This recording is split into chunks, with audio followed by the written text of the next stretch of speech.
जलगांव जिले के जामनेर तहसील से इस वक्त की बड़ी खबर सामने आ रही है। देवदर्शन कर घर लौट रहे श्रद्धालुओं की गुर्जर गाड़ी भीषण सड़क हादसे का शिकार हो गई।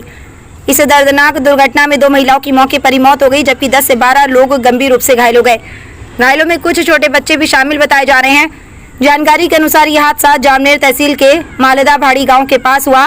गुर्जर वाहन में सवार सभी यात्री सिहोरे में देवदर्शन के लिए गए थे और दर्शन कर अपने घर लौट रहे थे। इसी दौरान सामने से आ रही एक स्विफ्ट डिजायर कार ओवरटेक करने के प्रयास में अनियंत्रित हो गई और सीधे क्रूजर वाहन से जा टकराई।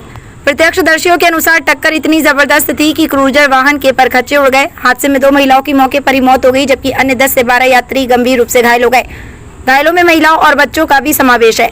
घटना की सूचना मिलते ही स्थानीय नागरिक, पुलिस और बचाव दल मौके पर पहुंचे। सभी घायलों को तत्काल उपचार के लिए नजदीकी अस्पताल में भर्ती कराया गया है।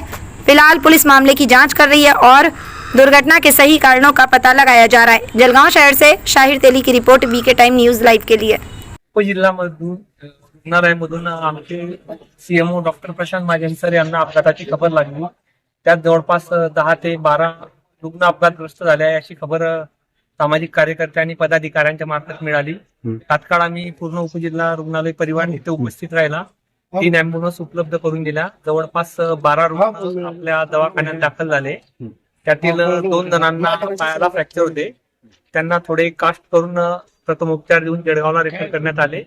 आणि एक महिला होती, त्यांना डोक्याला मार होता, त्यांना स्टिच घेतले आणि सिटी स्कॅन साठी जळगाव येथे रवाना केले। नंतर थोड्या वेळाने दुसऱ्या अँब्युलन्स मध्ये कमलाकर भाऊंनी 2 महिलांना घेऊन आले। त्यांना आम्ही चेक केले असता त्या दुर्दैवाने घटनास्थळीच मृत होत्या। त्यांच्या नातेवाईकांना संपर्क करण्याचा प्रयत्न सुरू आहे। प्रथमदर्शनी ते नाशिक विभागातले असल्याचे समजले। एकूण अपघातात किती मृत्यू आहे आणि किती जखमी आहेत? अपघातामध्ये एकूण आपल्या उपजिल्ह्यामध्ये जे 2 दाखल झाले ते मृत्यू आहेत आणि 14 रुग्ण जवळपास दवाखान्यात आलेले होते। बाकी त्यांची प्रकृती सेटल करून त्यातील 2 जे हेड इंजुरी होते त्यांना जळगाव येथे पाठवण्यात आलेले आहे।